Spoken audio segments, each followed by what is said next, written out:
Hello दोस्तों, welcome to PRT news. सरकारी news channel में आपका स्वागत है। दोस्तों, एक बार फिर से लॉकडाउन को बढ़ा दिया गया है। जी हाँ दोस्तों, बिहार सरकार ने एक बार फिर से लॉकडाउन को बढ़ा दिया गया है। जानिए कब तक बिहार में लॉकडाउन रहेगा इसके बारे में। आज हम बताएंगे आपको राफेल विमान के बारे में। जी हाँ दोस्तों, राफेल विमान के बारे में। राफेल विमान इंडिया लैंड कर चुका है। जी हाँ दोस्तों, इंडिया लैंड कर चुका है। इसके बारे में आप इस वीडियो में जरूर देखें। दोस्तों, आज हम पुनः एक बार फिर आपको बताएंगे सुशांत सिंह राजपूत के केस में एक नया मामला सामने आया है। जी हाँ दोस्तों, एक नया मोड़ आ गया है जिससे उसके आरोपियों तक पुलिस जल्द ही पहुंच सकेगी। इसके अलावा फ्लिपकार्ट ने एक एडवांस लोकेशन सिस्टम का इस्तेमाल कर सामान को कम समय में डिलीवरी करने का सिस्टम चलाया है, जिससे ग्राहकों तक यह आसानी से पहुंच सके। इसके अलावा हम आपको बताएंगे मौसम और उससे जुड़ी अन्य जानकारियां आपको इस वीडियो में, तो आप वीडियो में अंत तक बने रहिएगा। तो चलिए वीडियो को शुरू करते हैं। हेलो दोस्तों, एक बड़ी खबर निकल के आ रही है। कोरोना से बढ़ रहे मामलों को लेकर सरकार का फैसला। बिहार में अब 16 अगस्त तक लॉकडाउन। बिहार में कोरोना संक्रमण से बढ़ रहे आंकड़ों के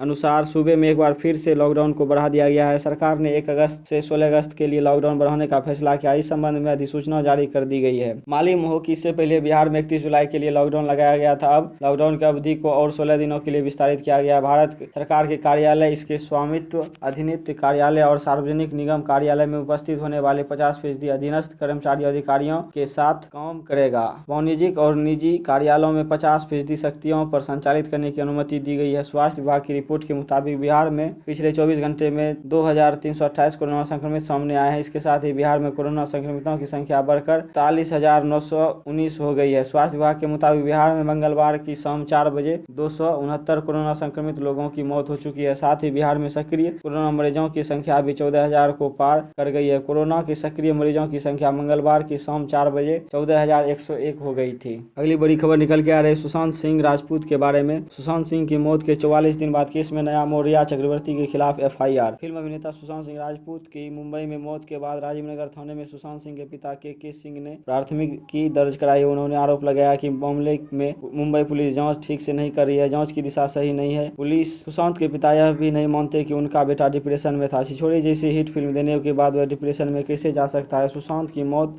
और मुंबई पुलिस को जांच के लेकर उन्होंने कई सवाल उठाए। एफआईआर में सबसे बड़ा आरोप सुशांत की गर्लफ्रेंड रिया चक्रवर्ती पर है। उन्होंने सुशांत सिंह राजपूत को करीब 15 करोड़ रुपए गायब करने का आरोप है। उन्होंने पटना पुलिस से मामले की जांच करने और न्याय दिलाने की मांग की है। सुशांत के पिता के सिंह ने आवेदन संख्या पर काउंट संख्या 241-20 में आईपीसी धारा 341, 342, 380, 406, 420, 306 के तहत मामला दर्ज किया है। इसके बाद एसएसपी उपेंद्र कुमार शर्मा के निर्देश पर पटना पुलिस की एक टीम मुंबई के लिए रवाना कर दी गई है। इसमें राजीव नगर थाना प्रभारी निशांत सिंह समेत 4 लोग शामिल हैं। मालूम हो कि सुशांत की मौत 14 जून को हुई थी। मौत के 44 दिन बाद पटना में प्राथमिकी दर्ज हुई है। राजीव नगर थाने में दर्ज कराए गए मामले में कई तरह के आरोप लगाए। उसमें सुसाइड के लिए उकसाने, धोखाधड़ी और चोरी का आरोप लगाया गया है। इस मामले में सबसे बड़ा आरोप सुशांत की गर्लफ्रेंड रिया चक्रवर्ती पर है। उस पर सुशांत सिंह राजपूत का करीब 15 करोड़ रुपए गायब करने का आरोप है। पटना पुलिस इन सब आरोपों की जाँच के लिए मुंबई गई है। वहाँ बता दें कि सुशांत सिंह की पहली गर्लफ्रेंड अंकिता लोखंडे थी। बाद में उससे ब्रेकअप हो गया था। इसके बाद सुशांत रिया चक्रवर्ती के नजदीक थी। इसी बीच सुशांत की मौत हो गई। मौत के बाद पैसा चोरी करने का आरोप है। पटना पुलिस मुंबई पुलिस से मिलकर मामले की जानकारी लेगी और फिर पूछताछ करेगी। इसमें सुशांत की गर्लफ्रेंड रिया चक्रवर्ती से पूछताछ कर सकती है, क्योंकि रिया चक्रवर्ती पर उन्होंने बड़ा आरोप लगाया है। बताया जाता है कि सुशांत की मौत के बाद फ्लैट में रखे गए पैसों की उसने चोरी की। फिलहाल यह जाँच का मामला है। जाँच के बाद ही पता चलेगा कि यह आरोप कितना सही है। अगली खबर है इंडियन रेलवे से। अब आसान होगा ट्रेन का सफर। रेलवे शुरू करेगा 44 नई वंदे मातरम ट्रेन। भारतीय रेलवे 44 नई वंदे मातरम ट्रेन शुरू करेगा। इन अटकलों के बीच 2022 तक 44 वंदे मातरम ट्रेनों की पटरी पर उतरने की देरी हो सकती है। रेलवे ने एक बड़ा ऐलान किया है कि रेलवे ने कहा कि इन ट्रेनों का निर्माण अब 1 नहीं बल्कि 3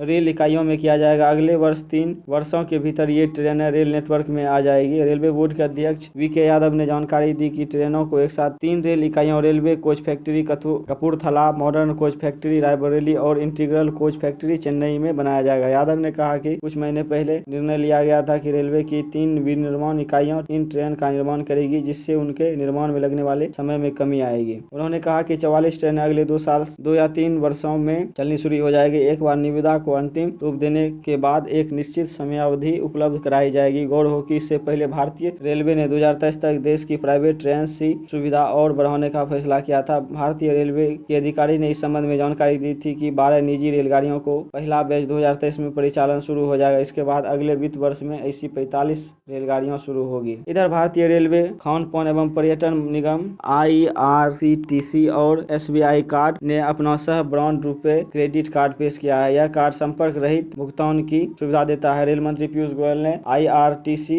SBI रुपए कार्ड को पेश करते हुए कहा कि वह निजी तौर पर ध्यान रखेंगे कि यह कार्ड 25 दिसंबर तक लक्षित 3 करोड़ से ग्राहकों तक पहुंचे। IRCTC के ग्राहकों की संख्या 5 करोड़ से अधिक है और यह ग्राहक उसके मंच पर प्रतिदिन 8.5 लाख से अधिक लेन देन करते हैं। अगली न्यूज निकल के आ रही है सोना चांदी की कीमतों के बारे में। 7 दिनों की जोरदार तेजी के बाद सोना चांदी की कीमत हुई धड़ाम। अंतर्राष्ट्रीय बाजार में कमजोरी के रुख के मुताबिक दिल्ली सराफा बाजार में मंगलवार को सोने की कीमतों में पिछले 7 दिनों की तेजी के बाद गिरावट दर्ज की गई। दिल्ली में सोना 187 रुपये गिरावट के साथ 52,846 रुपये प्रति 10 ग्राम पर बंद हुआ है। हालांकि सोमवार को सोना 53,033 रुपये प्रति 10 ग्राम पर बंद हुआ था। उधर चांदी भी 1,933 रुपये की गिरावट के साथ 64,274 रुपये प्रति किलोग्राम पर बंद हुई। हालांकि सोमवार को इसका भाव 66,230 रुपये प्रति किलो था। वह निकल के आ रही है कि भारत पहुंचा राफेल, राजनाथ बोले सैन्य इतिहास में एक नए युग की शुरुआत। भारतीय वायुसेना की ताकत बढ़ाने के लिए फ्रांस से 5 बेहद खतरनाक राफेल लड़ाकू विमान भारत पहुंच चुके हैं। करीब 7300 किलोमीटर का सफर कर अम्बाला एयरफोर्स स्टेशन पर सभी लैंड किए। वायुसेना प्रमुख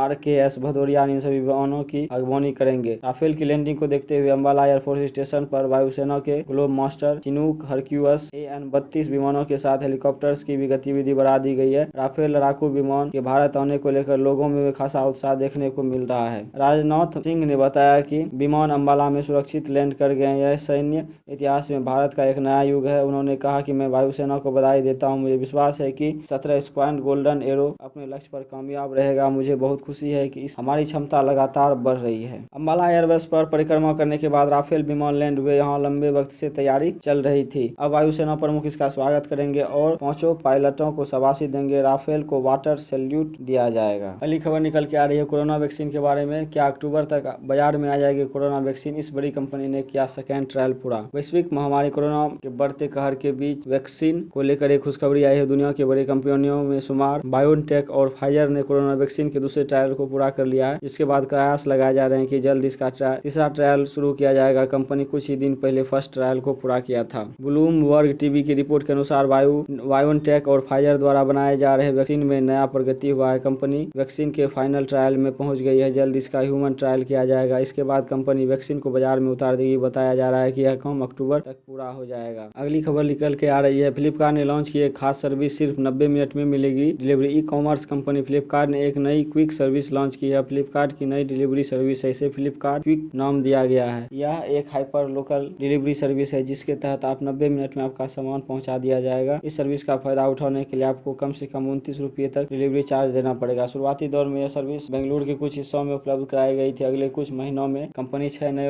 नए शहरों में सर्विस शुरू करेगी। माना जा रहा है कि फ्लिपकार्ट की तरह अमेजन भी इस सर्विस को लॉन्च करे। मौजूदा समय में कोई भी ई-कॉमर्स कंपनी इतनी फास्ट डिलीवरी नहीं दे रही है। फ्लिपकार्ट क्विक सर्विस के तहत आप 2000 से ज्यादा प्रोडक्ट ऑर्डर कर सकते हैं। इसमें grocery, dairy, meat, mobile, electronic, accessories और स्टेशनरी जैसे आइटम मौजूद हैं। यह सर्विस के लिए कंपनी सुबह 6 बजे से रात 12 बजे तक डिलीवरी करेगी। इस सर्विस के लिए फ्लिपकार्ट एडवांस लोकेशन मैपिंग का इस्तेमाल करेगी जिससे कम से कम समय में ग्राहकों तक उसका ऑर्डर पहुंचाया जा सके। एडवांस लोकेशन मैपिंग के जरिए ग्राहक के लोकेशन की ज्यादा बेहतर जानकारी मिलेगी जिससे आसानी से कम समय में डिलीवरी की जा सके। दोस्तों, यह वीडियो आपको पसंद आई हो तो इसे लाइक करें और यदि हमारे चैनल पर पहली बार आए हैं तो इस चैनल को सब्सक्राइब करके बेल आइकन दबाकर ऑल सेलेक्ट करें। इससे वीडियो की नोटिफिकेशन आप तक जल्द से पहुंच सके। इसके अलावा आप अपने दोस्तों और साथियों के साथ इस वीडियो को शेयर करें। मिलते हैं अगले वीडियो में। जय हिंद, जय भारत।